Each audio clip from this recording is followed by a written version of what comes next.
Well, hey, welcome to Brother from Another. Welcome, welcome.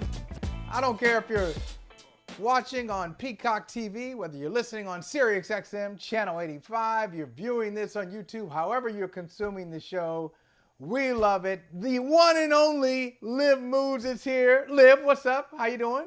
What's going on? I'm doing good. I'm glad to be back. Ready to talk some sports, drama, football. Can't wait.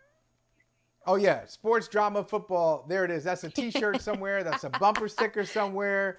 We're going to do it. And I got to tell you, it was pretty dramatic. It was pretty dramatic for me. I just got to tell you, when I saw how just bought in after 1 week you are on the San Francisco 49ers. You're so bought in on the 49ers. I know they went on the road. They shut down Pittsburgh. You think by the commentary, I'm a hater. Okay, yeah, I know. Sounds like it. 49ers hater.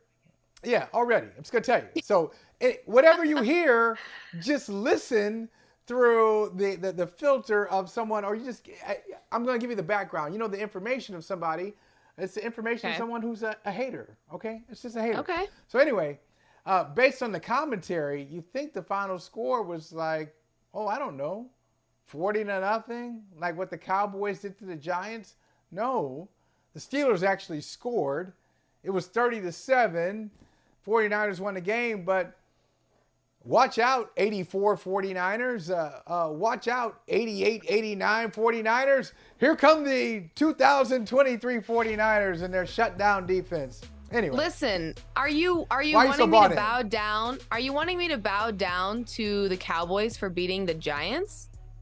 No, I'm not saying you got to bow down to the Cowboys. I'm not applauding a fish for swimming. I am not going to applaud a fish for swimming. That should have been a win. Are you kidding? Well, it sounds like you are. It sounds like you are. But do you think, Pittsburgh, did they make the playoffs last year? Pittsburgh didn't make the playoffs. and everything I've heard, Liv, is that the 49ers not only should have been to the Super Bowl last year, they should have won it, if not for injuries in football, which never happened. Okay, they're supposed to be a Super Bowl team, so they beat a team that didn't make the playoffs last year on the road, 30-7. Yeah, but you know what? I think, okay, so here's when I've got the 49ers at the number one spot of my top 10, I am considering week one play, yes, but I'm also thinking about how dominant I think this team is going to be as they enter week two. And you cannot argue that this 49ers team is not the most stacked team offensively and defensively, and not just on paper, but in the game. I mean, all I'm saying is Kenny Pickett was having exceptional moments in the preseason. Kenny Pickett had exceptional moments at the tail end of his season. Mike Tomlin is a winning head coach.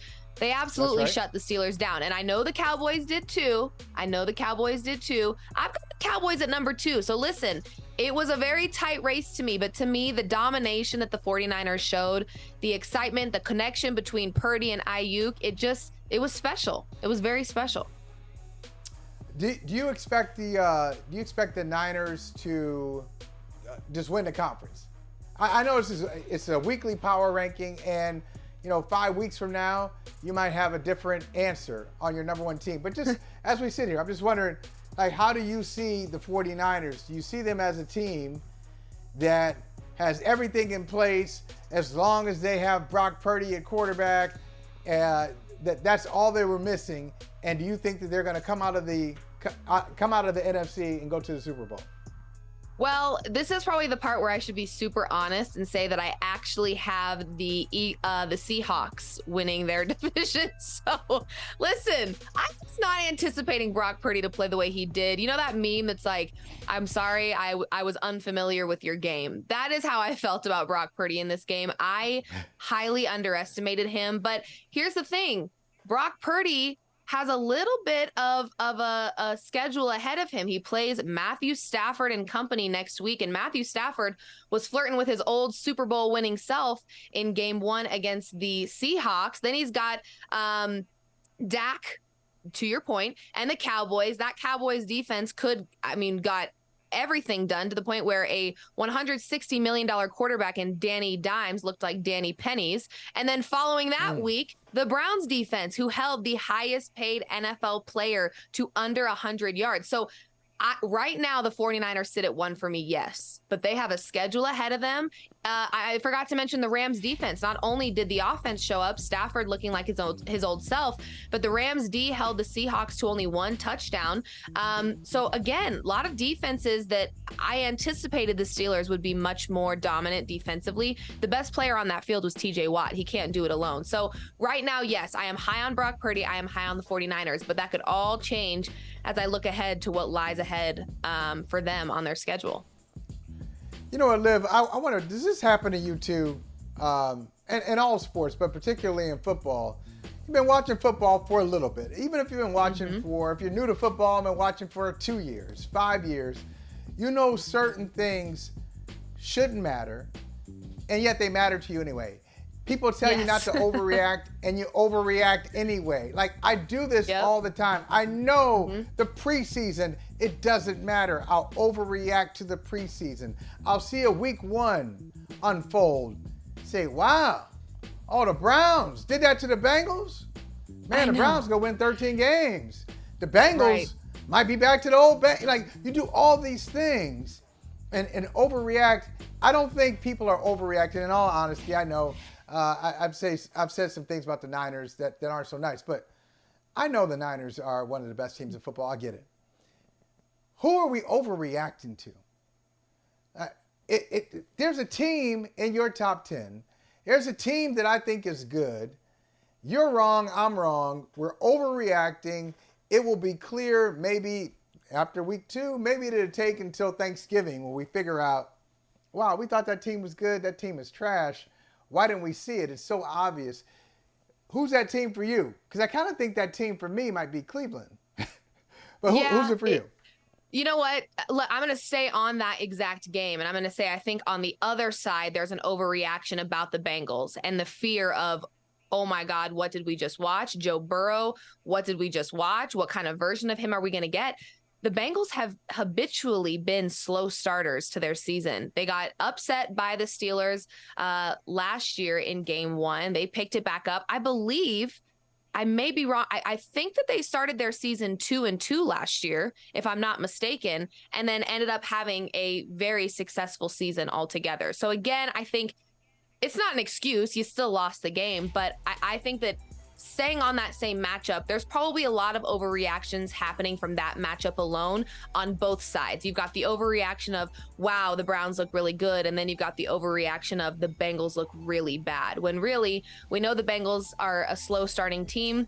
The Browns do look good, but can they compete in a pretty tough division, as well as just their conference as a whole? That's a whole nother question. I don't know if I trust Deshaun Watson that much yet, but yeah, that game as a whole, I think it's probably the biggest overreaction from week 1. And I know we got Mike Jones coming up in about 10 minutes, and we can talk to him about this, but he's not here yet. He'll be here. He's always punctual, by the way. Boys and girls, follow the example of your Uncle Mike Jones. Mike Jones is always on time. He's always early. So don't be that person. You say you're going to be there at 3:20 and it's 3:25, 3:27, and people will say, hey, where you at? Like, hey, you know what? I'm just on the way. I'm right around the corner. I'm parking. All the lies that people tell. You know what? That is actually so. You're so talking about me right now. I am so bad about that. I am. And I was actually, okay, I do have a little story though today. I felt like I was running a little scrambly and a little late today. Check this out. As if the week hasn't been crazy enough. NFL week 1, whatever. I'm running here, running there. I go to scoop my dog's dog food into her bowl this morning. Mealworms everywhere. Oh. All inside the brand new bag of food. What? I'm like, what in the world? So I'm not a happy camper at the moment. So I was kind of stressed this morning, but we got our new food. She's good. Everything's squared away. We're fine. Okay, first of all, that's nasty. First of all, that's so really nasty. I know, so nasty. That's one. It's nasty. 2, what kind of dog do you have? She is a American Pit Bull Terrier cattle dog mix. Oh, She's a mutt. Okay. I rescued her actually in Fort Worth when I was a TCU college student at 6 weeks. So I've had her. She's about to turn 6 at the end of November. She's my girl. Oh, look at it. See, look at it. Ride or die. The good heart. The great heart of Liv Moods, saving a dog, and you're paying attention, and you go to scoop the food, so they give you your money back, they apologize, all this stuff. Got my money back. The pet store though is not responsible. It's like a factory made, it's a big company, factory made food, and so they gave me my money back. I got her some new food. I got her some pumpkin puree so that her stomach's not upset. So she's good. She's chilling. Well, just mom things. Hashtag mom things. I like that. And how about this? Liv? How about this? Don't try this at home. Speaking of dogs, Josh Allen played terribly on Monday night. No, he did. Let's talk about that dog because wow, man. Be all week. Thank you. You know what? That was something because I'm very hard on a Dak Prescott. I'm very hard on a Russell Wilson. And you know what?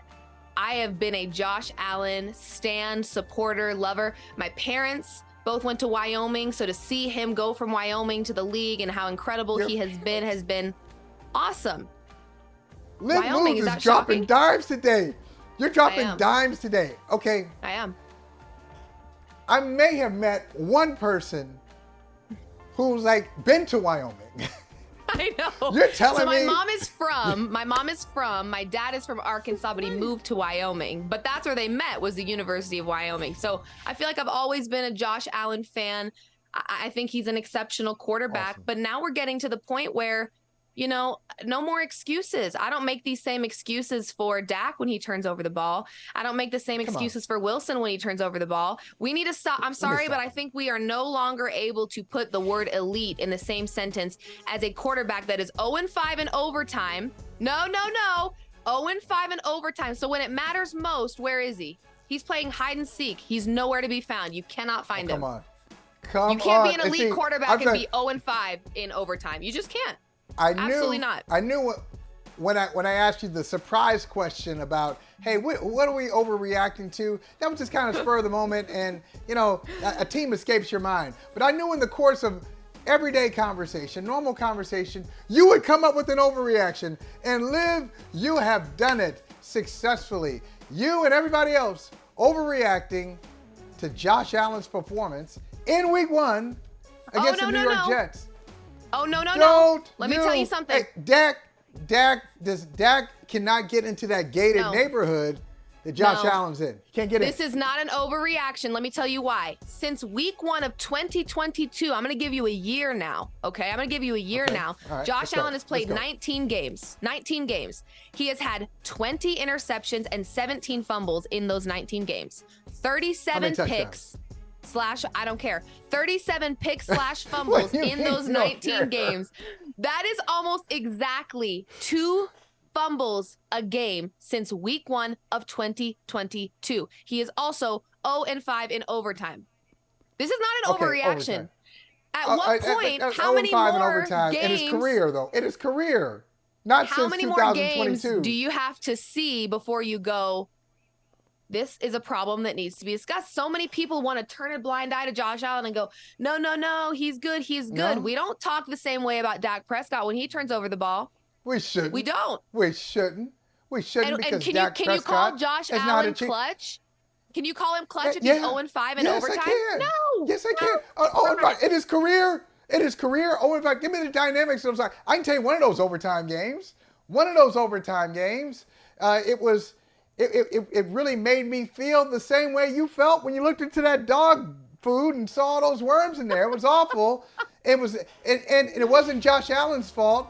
It was one of the great games in NFL playoff history. Back and forth. Patrick Mahomes has the ball. They score. Josh Allen has the ball. They score. Back to Mahomes. Score. Back to Allen. Score. Gabe Davis balled out. Oh, it was amazing. Josh Allen went up to his teammates and said, hey, that's the way to play to get yourself into the conference championship game. Oops, too late.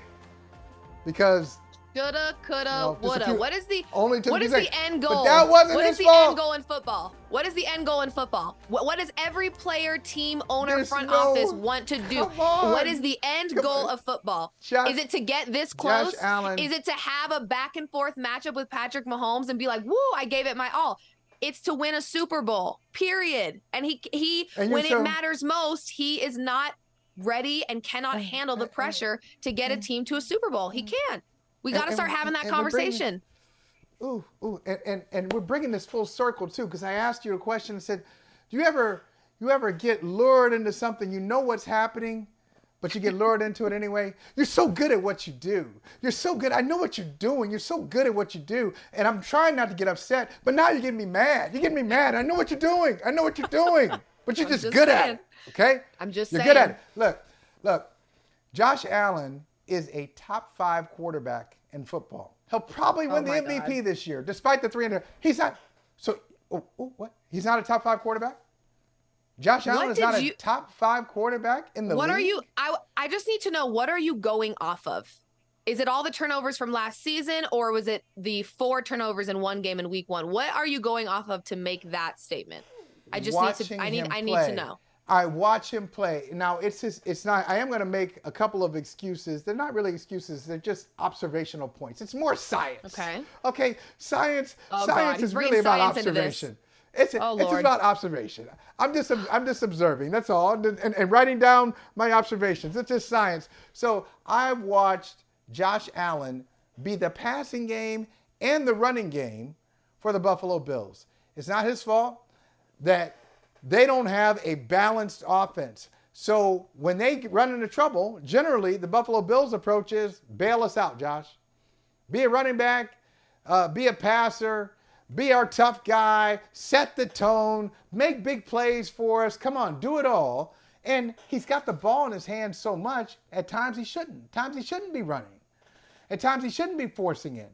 But I think the construction of the team has put him in this situation. But you mean to tell me, if you're standing there and you've got all the quarterbacks available to you, Liv, in the NFL, and you can just pick them, Josh Allen is not going to last past number 5.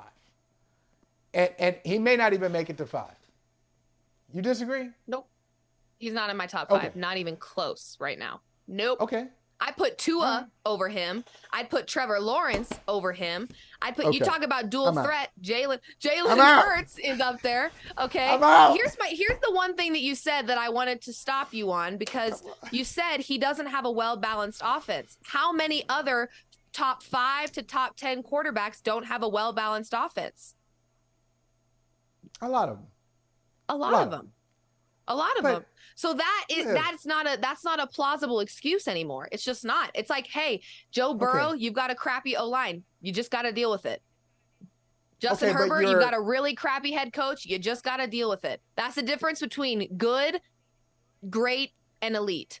He's great. Okay, I will give you that. Josh Allen is a great quarterback. He is not an elite quarterback. I'm off the Josh Allen train. So, all right. So now I think we may have to take a break. But before we take a break, I just want to point out that your top 5 guy,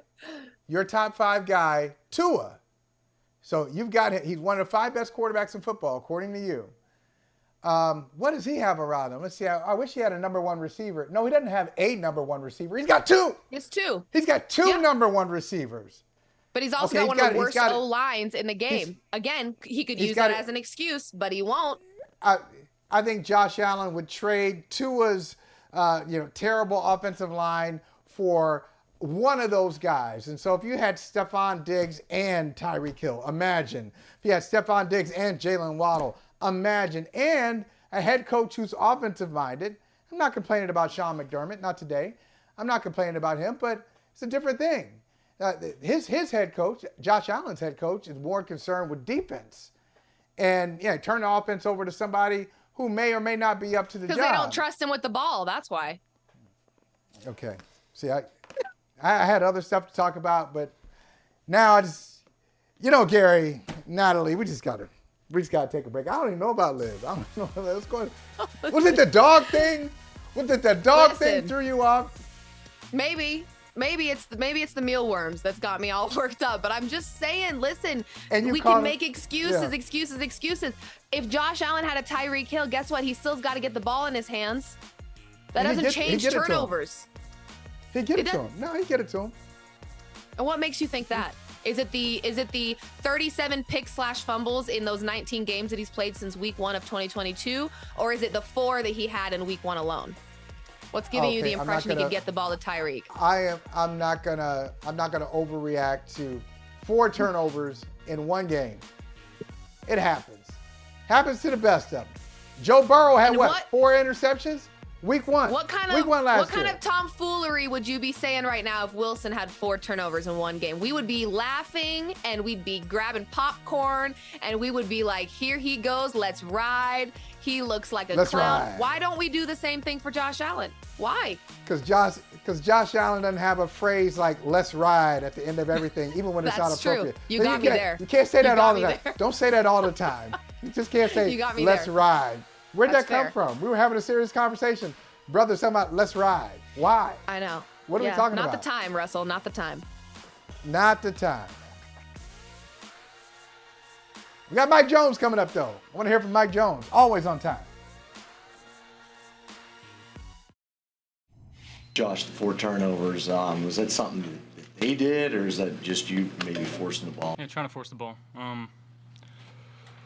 Yeah, same place, different day. It's a good defense we played, but, we can't play 2 guys. Can't play them and us, and I played us tonight, and yeah. All right. Josh Allen talking about his 4 turnover performance against the Jets on Monday Night Football. They lose that game 16-13. Actually 22-16. 22-16 in overtime. Great game, entertaining game. Mike Jones is here. Mike, you were here. I was always bragging. I was bragging about you before you came on. You said you're always on time. So you were on time to hear this. Oh, here we go. Incredible comment from Liv Moods. Here we go. Josh Allen is not a top 5 quarterback, and the Tua Tagovailoa is. Your thoughts, Mike Jones?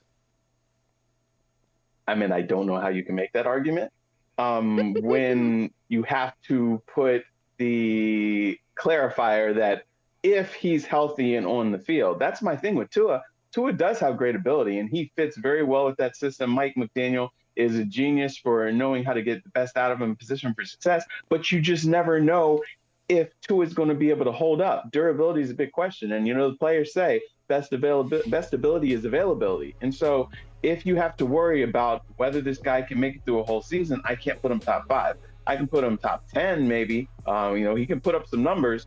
Josh Allen, look, I never pass judgment on one performance, especially the first week of the season. Mike Shanahan once told me, look, it takes about 4 weeks for a team to define themselves, for you to know who they are. Now, look, Josh Allen went out there, did not play well, but there were a lot of quarterbacks who didn't play well. Kirk Cousins, Joe Burrow, some of these guys that are among the top quarterbacks out there, Josh Allen was forcing a lot of stuff. It tells there's a lot of pressure on him because he knows their window of opportunity is shrinking and he's got to get something done here. Now, he's got to be smarter with the ball. But from an ability standpoint, I mean, outside of Patrick Mahomes, outside of Joe Burrow, who would you take over Josh Allen if all things are equal? And look, if I were back there and I had Tyreek Hill and Jalen Waddle, I think I could maybe throw for at least 295. Maybe not 400 and something, but he's working with a lot. Listen, guys, are we forgetting? Answer that question, Liv. Answer that question. Okay. Who would you take? Jalen Hurts, Joe Burrow, Patrick Mahomes. There's 3 right there. No, I said outside of Mahomes and Joe Burrow. So I need 2 more. So I already said that. Yeah. Okay, I need 2 more. I'd go Hurts, and I think you could sneak. But has Hurts really showed us enough yet? 1 year. I talked to a lot of NFL executives who say, hey, he had a great year, but I need to see he can do that multiple years and with a bullseye on him. before I am ready to crown him as like one of the top quarterbacks in the league yet. He's up there, but as far as guys 25 or under, they weren't ready to put him above Justin Herbert. They weren't ready to put him above, like a Joe Burrow, those guys. He's up there, but not quite there. Fair. But I think the same argument can be made on the flip side for the negatives and the downsides of Josh Allen. I think there are a lot of people that share the sentiment of it's too early. We need more time to see what he's going to do this season. It's only one game, but he turned over the ball throughout the whole season last year.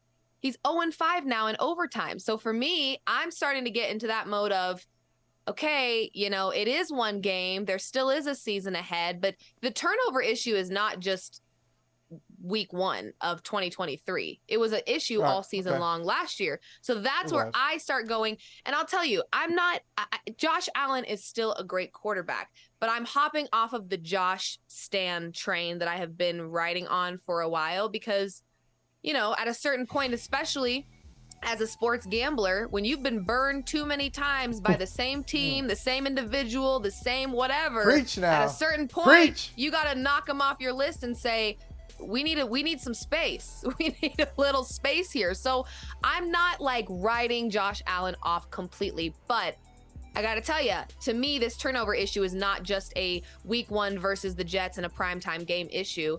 It's been an issue. And now we're here in another overtime spot where he couldn't get the job done. I mean, he said it himself. He lost that game for the Bills. So, at what point do you start going, okay, you're starting to worry me a little bit that this was not just an isolated thing. This is becoming problematic. That's where I'm at with Josh Allen.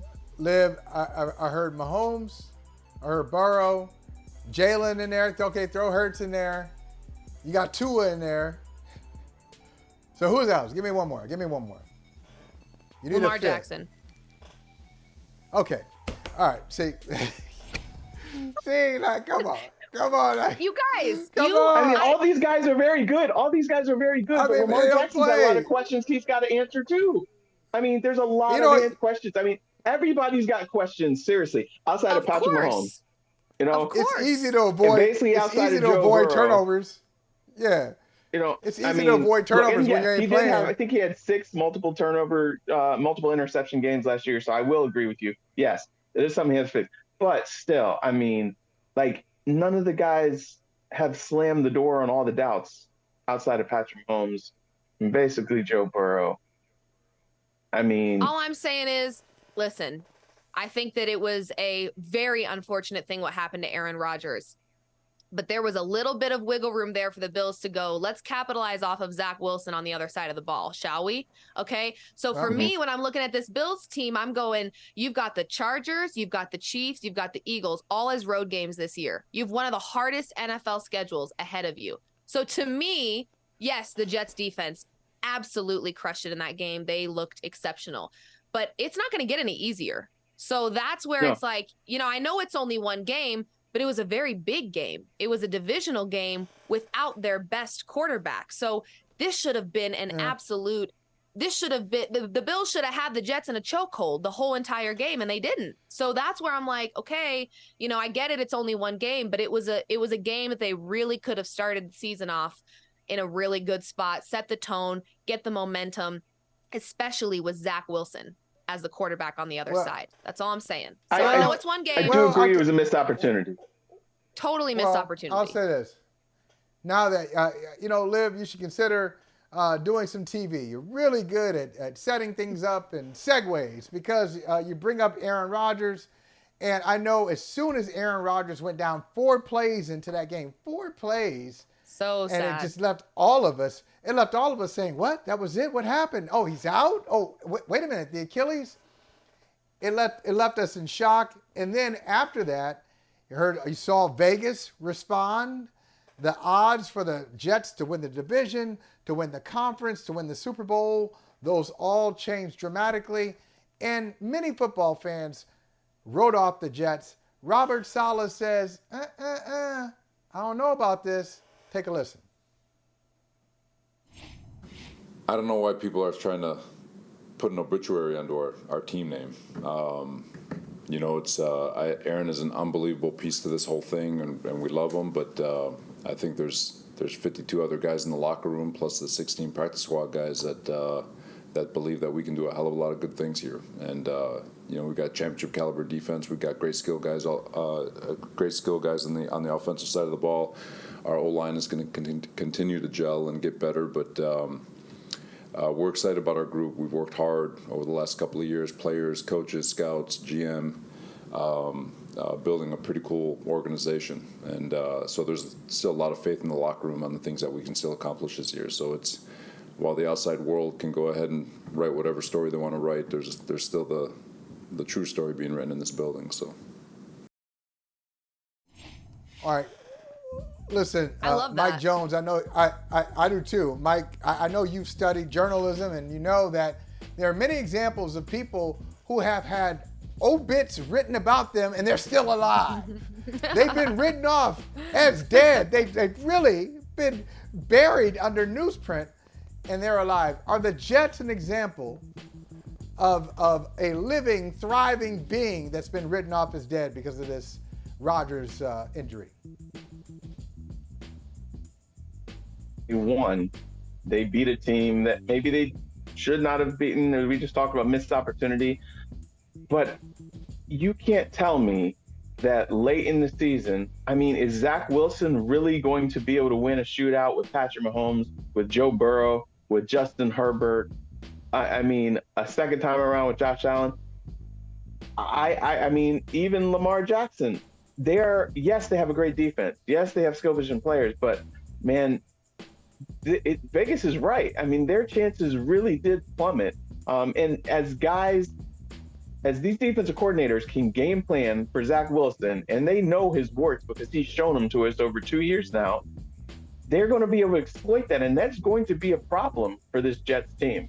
Especially in a league. Look, you're not going to have punt returns to win overtime every single week.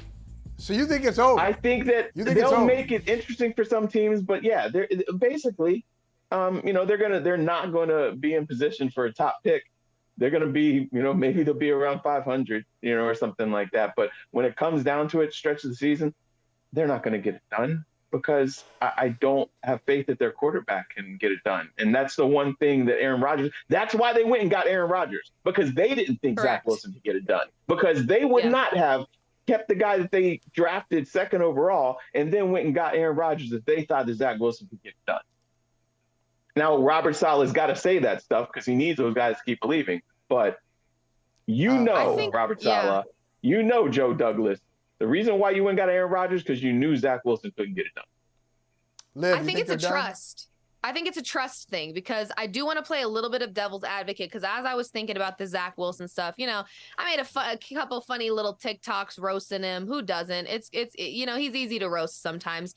But I do actually want to talk a little bit about when Zach Wilson was starting for this Jets team last season. He was 5-1. Now, that was all before the bye week. And after the bye week, he lost Breece Hall, who is a massively crucial piece to this offense. So I am with you absolutely in regards to I don't know if I trust him in a playoff situation going head to head with a Patrick Mahomes, going head to head with whomever it may be. However, I do think what is exceptionally awesome about his position is that when he did have Breece Hall and the offense was a little more healthy, he was 5-1 as the starting quarterback for the Jets. He's got those same weapons all around him and the ability to fall back on a championship level defense. So I don't think we need to be writing obituaries by any means. Now, I will totally agree in regards to down the stretch, when it matters, when you add that playoff pressure, he's not somebody that I trust. And clearly the Jets didn't trust him either, which is exactly why they went and got a Rodgers. So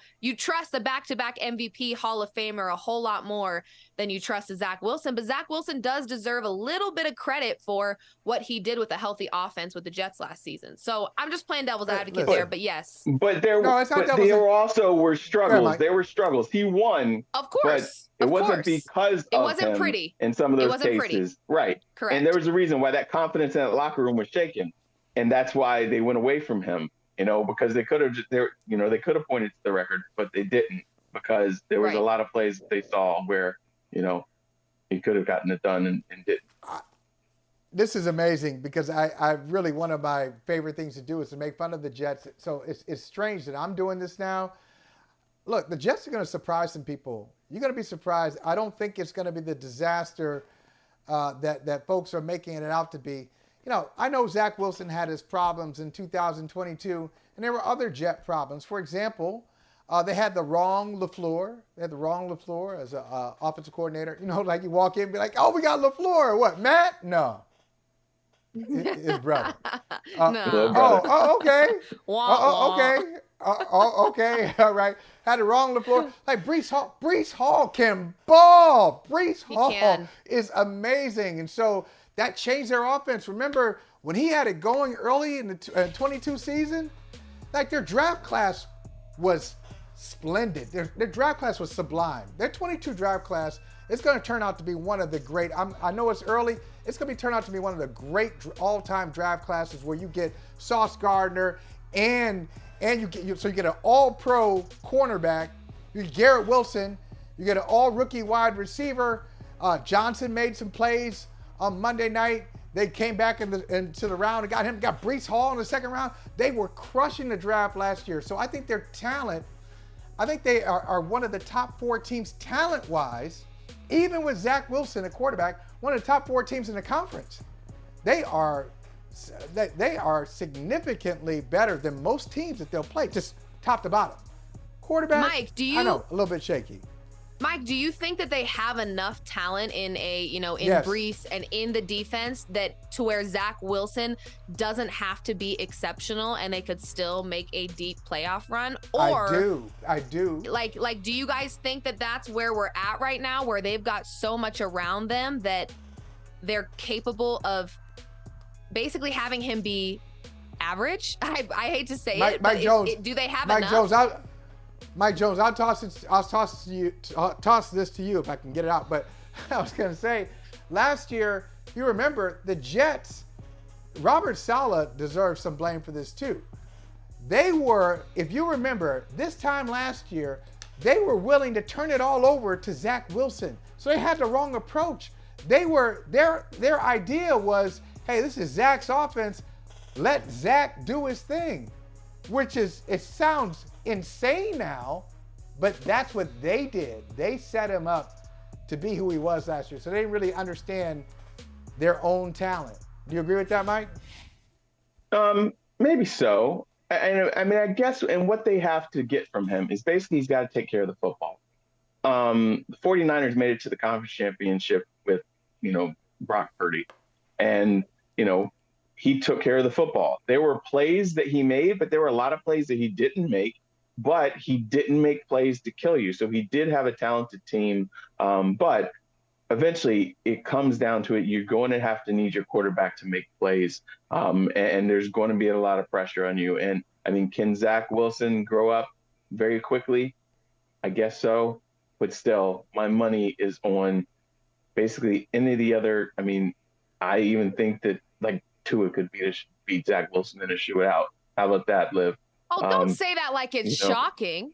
Oh my Lord! After I was just saying he's not top 5, but I'm gonna croak over. Oh, you said that like it was a surprising new discovery. Oh, Mike Jones. That was painful. Can I put you on the spot? Can I put you on the spot in front of company, in front of the nation?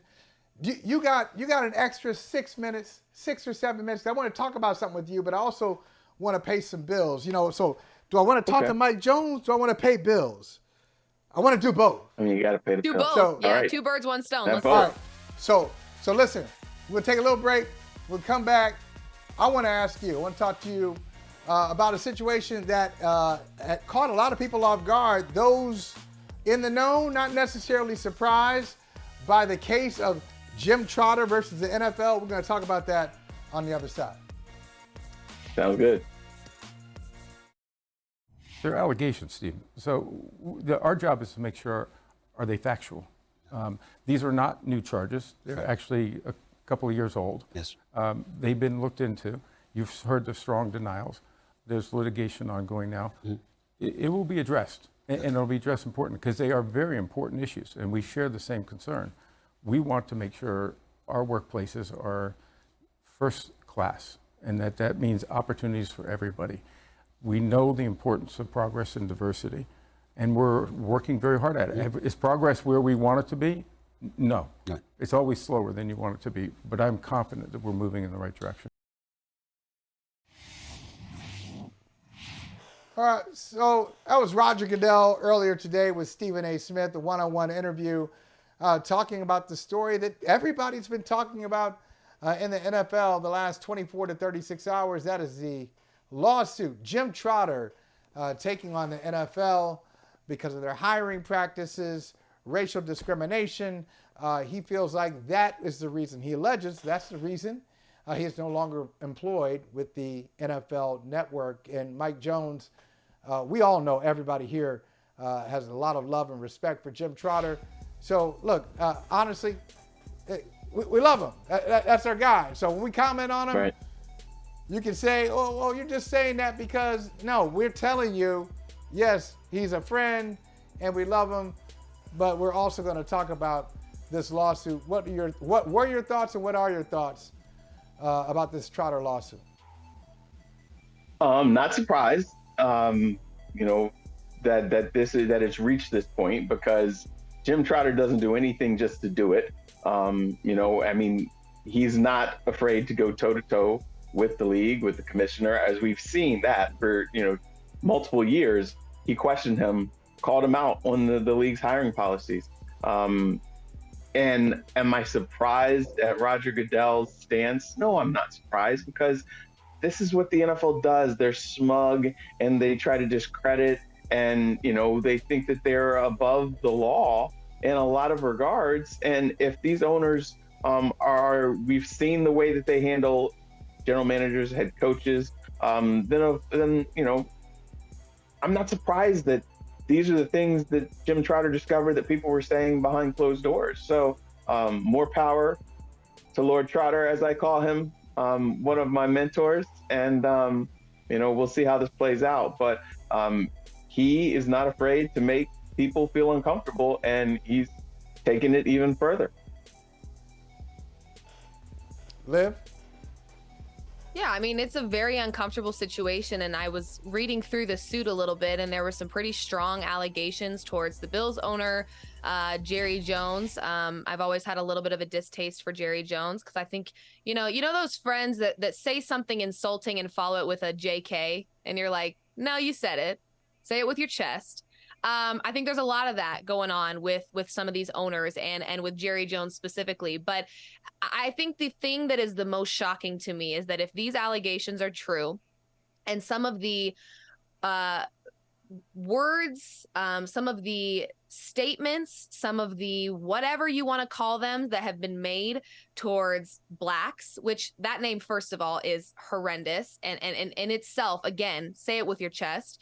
It's kind of how I feel about that. It is very ironic to me because we're in a predominantly black league. So the tone of voice with some of these statements and allegations that we're seeing circle the web and hearing about, and again, I call them allegations because, I'll go innocent until proven guilty here with my criminal justice minor, but it is very, very strange to me, the tone of voice that is directed at a group of people that make up almost your entire league. I find it very strange and very interesting. And I think that there is some truth to a statement that I saw Jerry Jones make about, having black owners. He said something about if they don't like the way we're running it, then they need to make their own team. I think there does need to be more black owners, but that starts at the very top. And so I think that we got to get to the bottom of what's going on here. And it's an uncomfortable conversation for sure. But I don't know. I just get an icky feeling. I've always gotten an icky feeling from Jerry Jones. So. Well, and you know what? Sorry. Go ahead, Mike. Go ahead. It's not surprising at all when you talk to any of these coaches or general managers or guys in front office who've been denied the opportunity to advance, or players. Yes, they'll give these Negroes, they'll write them checks, but they're just well-paid slaves. Like these guys, many of them have a slave owner mentality. And so that's why it's not surprising. And that's why guys like Eric Bieniemy and Leslie Frazier and Marvin Lewis and the list goes on can't get jobs as head coaches, or why guys are denied, because they want to hire who they are. They don't want to give people of color a fair shake, many of them. And so, yeah, they hire them. They don't want them to be the face of their franchise, but these are Negroes. These are slave owners. That's just how this league is. Yeah, I think Mike, you said he's not afraid to make people uncomfortable. You're talking about Trotter. And look, you're absolutely right. I don't know how it's going to play out. There will be discovery, perhaps. There'll be back and forth. There will be Trotter's position in his legal team. And then the NFL will have their positions and their legal teams. And they'll go back and forth. And then maybe we'll get more information. Maybe there will be a settlement. So I don't know how it's going to play out. But I do know this. They underestimated him. They underestimated Jim Trotter. And they didn't understand what we understand is that this is a journalist, this is a truth teller, this is a storyteller, this is a man of tremendous principle and integrity. And he believes what he believes. And he doesn't back down. You can't just brush him aside. You can't just say, I'm going to take your job from you to quiet him. And so I think the NFL Network in particular, a media entity in particular, listen, I'm only talking about what I know. And I am saying this with authority because I know it. I've lived this business. I've been in this business for long enough to understand how it works and how a lot of people think, a lot of insecure people think. So when a lot of folks, when they have management threatening them, talking firmly to them, they back down. Hey, the boss says you can't do that, they back down. Trotter is not that dude. And I think they're figuring that out now. And they are in for a fight with Jim Trotter. I don't know how it's going to turn out. They're in for a fight. And one thing I know is true that Trotter says, and the NFL just can't dance around this. Trotter says, why don't you have black management? So you can talk about how diversity is important to you and everybody should be at the table and we value all voices and perspectives. But why don't you have the representation in the media side of the business? It is the NFL Network.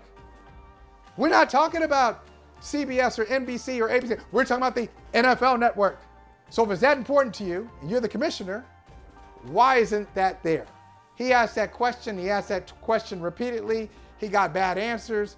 And in his estimation, that's why he is not employed with the network now. This story, Mike,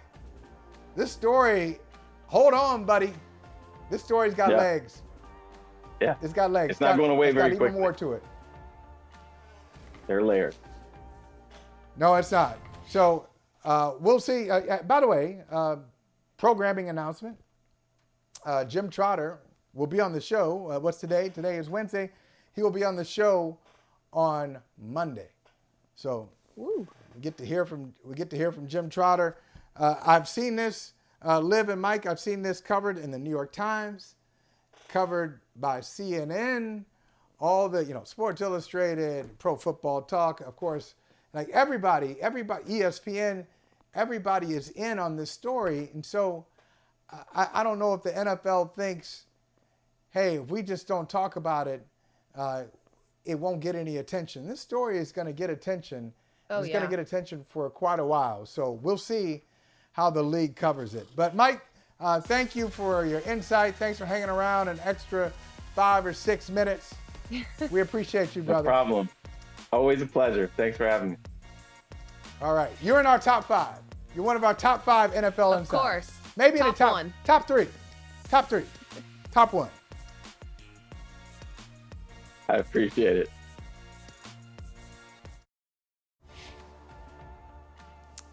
All right, Liv, very disappointing story. Kevin Porter Jr. of the Houston Rockets.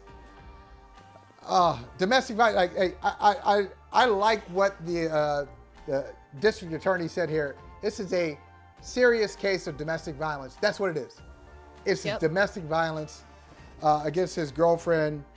I would hope a former girlfriend now. I know you have some strong thoughts about this story. I just want to let you take the floor and share them. Yeah. I mean, I've always been a firm believer of any man that can put his hands on his partner, his mother, his sister, any woman for that matter, is weak. And it's even more weak to do it while she's sleeping and most vulnerable. I have no respect for people like this, and I don't care who you are, what kind of jersey you're wearing, how much money you make. This is scum of the earth type behavior. And I'll tell you where I really want this conversation to continue going, not between us, but just with everybody, is this is why every move, every punishment that happens in the league matters. Adam Silver, all eyes on you, because Miles Bridges is back in a uniform. He's back making money after he laid his hands on his woman. Okay, we can go down to even a lower scale of things and say, John Morant, with the gun situation, you gave him a lot of grace there. So every punishment that you choose to make or not make, it matters, because the fact that I even had to question for a second, will he be playing in the NBA again, is disgusting. So every punishment matters. Adam Silver, all eyes on you on how you respond to this one. Adam Silver, listen to Liv Moods. Makes a lot of sense. Thank you, Liv. I'm serious. Thank Great. you. Great job. I'm glad you said it. Needed to be said. Thank you all for hanging out. We'll see you tomorrow. See ya. Hey, thank you for watching Brother from Another. If you haven't hit that subscribe button, go ahead and do that now. Don't forget, you can catch us 3 to 4 weekdays on PeacockTV.com and on Sirius XM Channel 85.